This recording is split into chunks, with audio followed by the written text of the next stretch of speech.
তো hello guys, তোমরা সবাই কেমন আছো? আশা করি অনেক ভালো আছো। তো আজকে আমি এসেছি মহানন্দপুরে ফুটবল খেলা দেখতে। একটা আয়োজন করা ছিল ফুটবল, খুব ভালো খেলা হয় এখানে। দুইটা টিমে খুব হাড্ডাহাড্ডি খেলা চলছে। এখানে অনেক খেলা ভালো হয় আর অনেক দূর থেকে এখানে দর্শক খেলা দেখতে এসেছে। আশা করি আরবার তোমরাও খেলা দেখতে এখানে আসবেন। আর ফার্স্ট প্রাইজ হলো 1,20,000 আর সেকেন্ড প্রাইজ হলো 1,00,000। খুব ভালো একটা খেলা এখানে, দেখতেই পারছো। অনেক দর্শক এখানে খেলা দেখতে এসেছে। আমি তো ছাদের উপরে চড়ে খেলা দেখছি।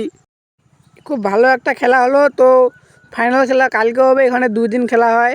তো আজকে প্রথম খেলা। তো দেখতেই পাচ্ছ কতগুলা মানুষ এখানে খেলা দেখতে এসেছে, বা এখানে টপে আছে। এখানে জমজমা হয়। হ্যালো বন্ধুরা, আমি আর একটা কথা বলতে যাচ্ছি। তো আমি অনেক দিন ধরে ভিডিও বানাচ্ছি, আমার ভিডিওতে কেউ লাইক বা সাবস্ক্রাইব করেনি। তো তোমাদেরকে যদি আমার ভিডিওটা একটু ভালো লাগে তাহলে একটু লাইক আর একটু সাবস্ক্রাইব করে দেবেন, ঠিক আছে? অনেক ভালো ভালো ব্লগ আনবো এই ভিডিওর মধ্যে।